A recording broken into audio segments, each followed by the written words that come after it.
Hi everyone, Ryan here from Fight Game Analysis, and today we're going to be talking about the upcoming fight between George Kambosos and Devin Haney.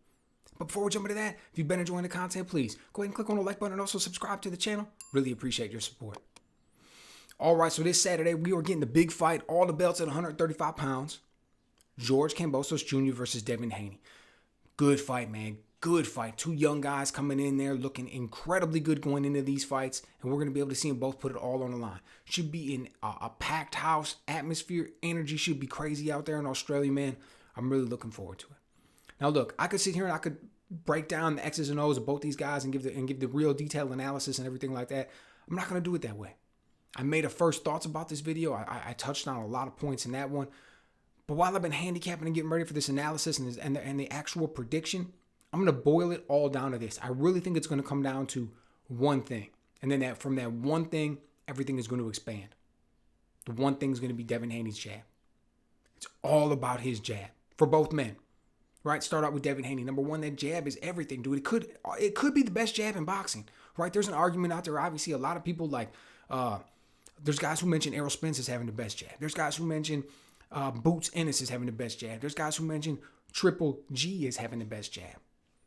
All of those, I guess, can be credible in different ways to how we think about it. I'm particularly a fan of Triple G's jab and the way in which he uses it. But Devin Haney, man, that jab is not to be denied when you're talking about possibly having the best in boxing. And he uses it so many different ways. He's tall, big, long for the division. So he uses it to establish the distance and the reach. He just uses it offensively to score points.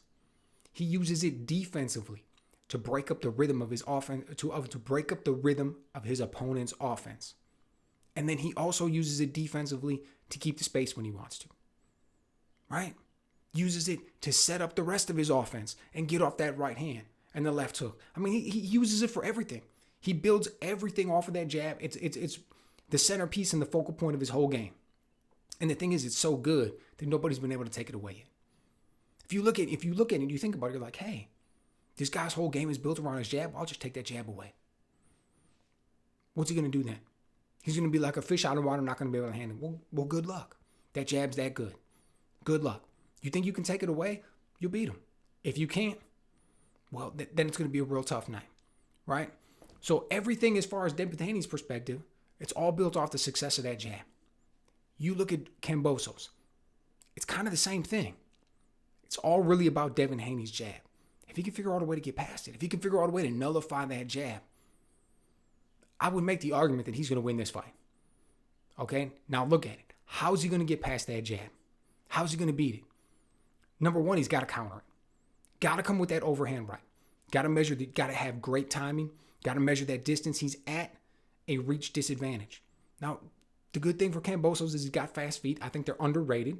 I think he's got some decent footwork. He can move around well on the outside. He's shown that he can close the distance. Like, that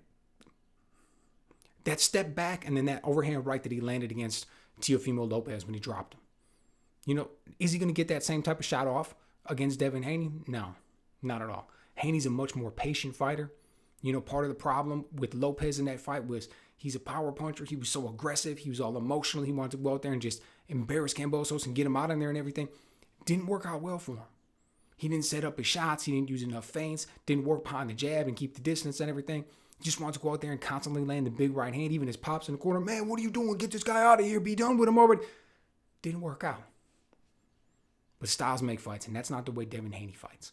Right? So I think it will be a little bit more difficult for him to get off a shot like that. It's, you know, for him to get an overhand right over the top of that jab, it's going to take really good timing. It's going to take really good understanding of the distance and the rhythm of the fight and how to set it up, everything. Now, he can do it. He's got fast hands. Haney isn't impervious to damage. He's not incredible out there. He's not this man who's got a really long resume with all this experience in this fight, and you think that, you know, it's going to be difficult to even get around from him. Not at all.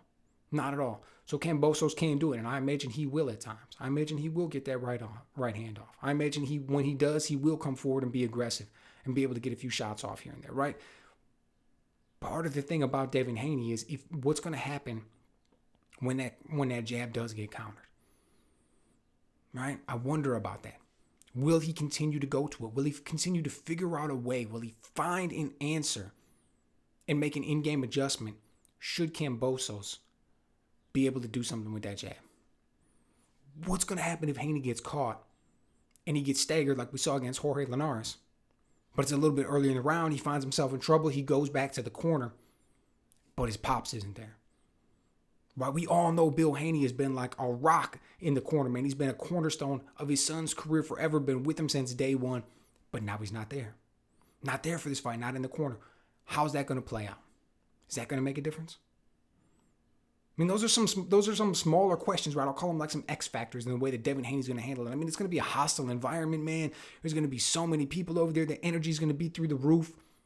If you can't get out there in front of it and kind of calm the crowd and take control of it, will the moment become too big? Will the lights be a little bit too bright and it kind of just overwhelms him and he finds a way to not get the victory? I don't know. Those are things that remain to be seen, but they're definitely questions that I have. If he comes out with the victory in this one, particularly if he has to persevere through some difficult moments without his pops being there, I think it's going to be a huge moment of growth for him in his career. I think it's going to be just another step in the evolution when he kind of takes over everything for himself, right? Kind of continues to take control of his career and get his arms around it, right? So that'll be interesting to see. But as far as the X's and O's, the technical aspect, what we're going to see in the ring, it's all going to be built around that jab. Now, all that being said, at the end of the day, when these two meet, I think Devin Haney's going to come out with the victory. I think he's going to probably win 116, 112. Right? They'd be 8 rounds to 4. Maybe 115, 113. Could be a little bit closer. Could there be some hometown cooking for Kambosos? Could the judges be swayed a little bit by the energy of the crowd and the noise? And every time Kambosos gets off the lightest jab, everybody just goes crazy. And I mean, they're human beings and they're swayed too. Is that a possibility? Sure, but I'm not really putting that in. I'm not really bringing that into play. I'm just thinking about it as far as how it's going to go down between these two men. I think Devin Haney's going to come out with the victory. I think it's going to all be built on that jab. I think the rounds that he wins, we have a very real possibility of them not being very exciting, but that they're clear cut in his favor.